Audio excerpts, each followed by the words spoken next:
Gmail kiyya paaspoortii isaadhaan dagadheetiin jira akkasuma yuutuubii kiyya paaspoortii isaadhaan dagadheetiin jira jettanii warroonni rakkataatii jirtan viidiyoo kan gaarii tokko isinii qabadheetii dhufeetiin jira. Nagaa hin irraanfanne hordoftoota kiyya kabajamoo akkam jirtan nagaa keessanii ani nagaa kooti bakka jirtanitti nageenyi kiyya kan kabajaaf jaalalaa sin haa dhaqqabu jechaa hordoftoota kiyya kabajamoo laayik sheer koomentii godhuudhaan nu jajjabeessaa isin jedha. Viidiyoo har'a isinii qabadheetii dhufe jechuudha. Paaspoortii Gmailii paaspoortii keenya daganneetii jiru jechuudha. Akkaataa paaspoortii Gmaila keenya itti daganne argatuu dandeenyu jechuudha. Isin barsiisaa nafaana turaa isin jedha. Hordoftoota kiyya kabajamoo haga dhuma viidiyoo kanaadha nafaana turaa laayik sheer koomentii godhuudhaan nu jajjabeessaa isin jedha. Hordoftoota kiyya kabajamoo Gmailii keenya jechuudha paaspoortii sadhaa argatuudhaaf akkuma tana dura beekamaa jechuudha. Siitingii kanarra seenna. Siitingii irra yeroo seenne Google kan jedhu kun ni jira. Google kana kilik godhattan hoggu takka kunoo akka ta'e isiniif baasa. Gmail keessanii fi akka ta'e isiniif baasa. Manage your Google account kan jedhu kun ni jira. Isarra kilik godhanna. Yeroo isarra kilik godhanna jechuudha professional data and privacy kan jedhu ni jira. Security kan jettu barbaadan jechuudha. Security kan jettu kun ni jirti. Security tana kilik godhanna. Kunoo akkuma argaatii jirtan akkatti isiniif baasa. Mee amma ani Gmaila itti jijjiira jechuudha. Gmaila itti jijjiira. Gmaila kana waan hin beekuuf jechuudha. Kana waan hin paaspoortii isaadhaa beekuuf waan na jalaa hin banneef jechuudha. Gmaila biraa itti jijjiiree sin haa agarsiisuuti. Kun akkuma argaatii jirtan Gmaila biraadhaa itti jijjiiradheetiin jira.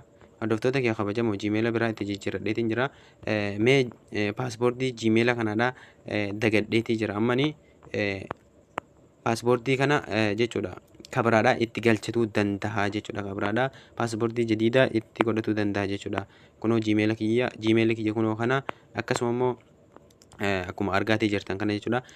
Security kan jettu jala gadi deemtanii paaspoortii kan jettu ni jirti. Paaspoortii kunoo akkuma argaa jirtan paaspoortii kan jettu ni jirti. Ishirra kilik godhan hordoftoota kiyya kabajamoo paaspoortii Gmail kanaa wallaalleetii jirra. Akkasuma immoo wallaalle jettanii rakkatoo odoo hin taane jechuudha. As dhuftanii sirreeffattanii isteeppii xiqqoodhaan jechuudha. Paaspoortii keessan jabeeffattanii maqaa fi akkasuma lakkoofsan wal keessa galchitanii jijjiirratuu dandeessan. Kunoo akkuma argaatii jirtan kana kunoo itti galchii paaspoortii keessan itti galchii nuun jedha jechuudha. Nuti maal godhuu qabna? Forget paaspoortii kan jettu kilik godhanna jechuudha. Forget paaspoortii kan jettu kilik godhanna. Yeroo isheerra kilik godhanne kunoo akka ittiin fubasaa gara fuula duraatti nu dabarsa. Kunoo new paaspoortii kan kee jijjiirii nuun jedha. Forget godhanne dabarsina jechuudha. Paaspoortii kan kee jijjiirii paaspoortii jabaatee itti jabeeffadhu nuun jedha. Kunoo cheenjii paaspoortii jedha. Paaspoortii jabaatee tokko filanneetii itti barreeffannaa jechuudha. Asirratti paaspoortii jabaatee itti filattanii itti galchattan jechuudha. Asitti paaspoortii keessan yeroo galchattan hordoftoota kiyya kabajamoo lakkoofsaa fi akkasuma haashtaagii kunoo waan akkanaa kana itti galchattanii wal keessa urjii fi waan adda addaa gootanii itti jabeeffatuu qabdan jechuudha. Ani mee itti haa galchadhuutii paaspoortii kiyya. Paaspoortii jabaate tokko filatuu qabdu jechuudha. Paaspoortii namni yaaluu hin dandeenye. Kanaafuu waan akkanaa kana itti galchatuu qabdan. Hordoftoota kiyya kabajamoo yeroo oliif barreessitan kooppii godhatuu dandeessan jechuudha. Akkuma kunoo kanatti kooppii gootaniituma gadi deeffatuu dandeessun jechuudha isa gadii irratti. Akkasuma wama oliif barreessitan san gadittillee barreessuu qabdu jechuudha.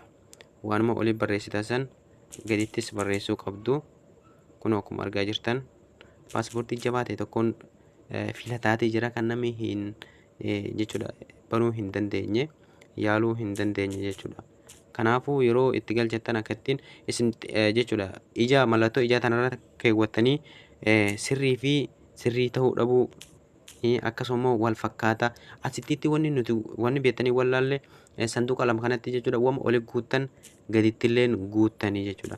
Waanuma olii guuttanii jirtan kana gadittis guuttan jechuudha. Hordoftoota kiyya kabajamoo kun paaspoortii kiyya itti galchadheetii jira. Akkasuma immoo waanuma olitti galchitan immoo akkasuma waan jalatti galchitan jechuudha tokkuma jechuudha. Waan asitti asirratti jalqaba barreessine asittis barreessuu qabna jechuudha akka hin tasaasaanne jechuudha.